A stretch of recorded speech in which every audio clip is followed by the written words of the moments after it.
Hello, and welcome to another edition of Let's Talk Criterion. This time we take a look at the 1980 classic British film starring Bob Hoskins, coming to 4K UHD, The Long Good Friday.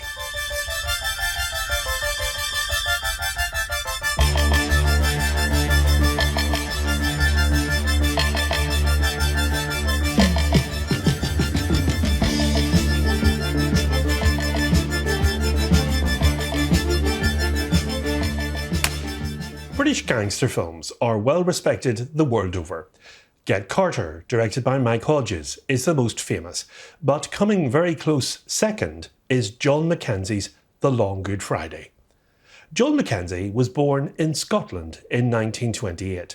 He started with Ken Loach on such seminal British productions as Up the Junction and Cathy Come Home in the 1960s, as well as directing the feature film starring David Hemmings, Unman, Wittering and Zygo. His work was highly acclaimed in Sense of Freedom from 1981. That's a television film which was nominated for a BAFTA. In 1980, he teamed up with newly formed Handmade Films to direct and distribute The Long Good Friday. It starred Bob Hoskins with a screenplay penned by Barry Keefe. Set in London, a self-made businessman, Harold Shand, is looking for a US investment for his Riverside redevelopment project. And as such, he plans hosting a visit from a mafioso investor and his companion to secure a lucrative deal.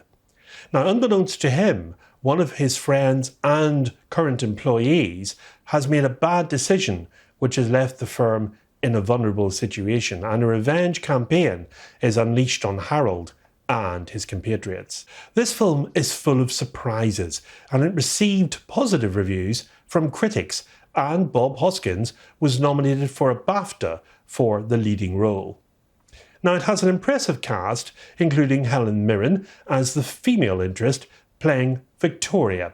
She is a sophisticated London socialite, and she's capable of smoothing things over with the potential investors when things start to uncontrollably escalate. We have Derek Thompson as Jeff, his supportive younger colleague and friend.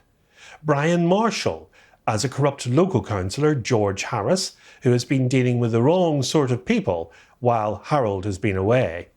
And P.H. Moriarty is Razors. He's a gangster who is well named, I can tell you, when you see one particular scene that he's in. And Paul Freeman as Colin, and Dave King as Parky. Now, the film itself was originally conceived for television by Euston Films, then the keeper of the flame for the British gangster genre, and it was directed by Scotsman John Frenzy MacKenzie, a play-for-today veteran. Now, it was finally released as a movie. Bob Hoskins gives one of the performances of his entire career as the beleaguered Harold Shand, who's nonplussed as to why he is suddenly under attack in such a blatant manner. His real gangster past is more than apparent in the abattoir scene, which is both alarming and at the same time amusing. The old Docklands is something Harold is happy to plough under for future profit, even as he lauds the Dunkirk spirit and gives his magnificent hands across the ocean speech on his cabin cruiser earlier in the movie, proposing profitable progress as Tower Bridge appears behind him and frames him like a cell door. And it's rich in post-imperial delusion, British patriotism and geopolitical cluelessness. For instance, at one point, Harold threatens to partner up with a German mob. Yeah, the Krauts, instead of the Mafia, although there are subtle culinary clues to his deeper Euro instincts. Now, Harold's dialogue in the film is meaty and hilarious throughout. Oh, shoot him, let's put some mackerel on the ceiling. Now, the film reflects the position within the Irish Republican Army at the time. They were waging a war of terrorism with the British establishment, carrying out attacks on the British mainland, and they exercised tit-for-tat retribution as their main approach. Now, this grounds the film in a realism that makes it more believable. Now, it never overdoes the violence, or indeed the colourful dialogue, but there is a strong reliance on Cockney slang, so you may need a glossary of terms, and you also might need to possibly switch on the subtitles. This will help you navigate the colourful vernacular. There's one very violent scene later in the film, and that features Derek Thompson, who is a relative newcomer to screen at the time. He went on to star as Charlie Fairhead in the BBC television series Casualty, which has aired for many decades. Now, that particular scene certainly scored the film an 18 certificate from the BBFC for its UK theatrical run, certainly. But nowadays, it's fairly mild as the scene goes. But the film still warrants an 18 certificate by today's standards. In fact, that's its physical media rating. Now, this film had a 4K UHD release from Arrow Video earlier this year, and now the same restoration they used comes to the Criterion Collection. Now, the film did have an earlier release in the Criterion Collection, but it now gets a re-release and a fresh new look. The colours are sharp throughout, and there's also a nice layer of green apparent in the darker scenes, especially the scene that takes place at the stock car racetrack. Now, the recurring music score is composed by British composer Francis Monkman, and general sound throughout is fairly good. So be aware, though, that the film is now over 40 years old. The cinematography is provided by Phil Mayhew.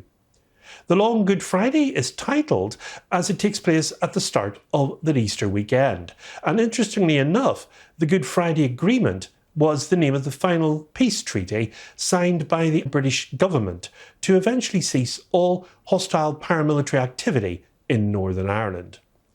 Now, we also see the debut film performance of Pierce Brosnan as an IRA man. He's in a few select scenes in the film.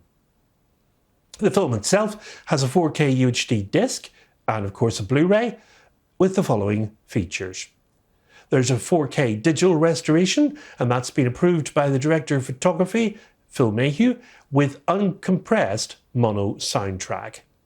One 4K UHD disc of the film that's presented in Dolby Vision HDR, and two Blu-rays, as usual, with the film and these special features. An audio commentary with the director John MacKenzie. An Accidental Studio from 2019. That's a documentary about the early years of handmade films.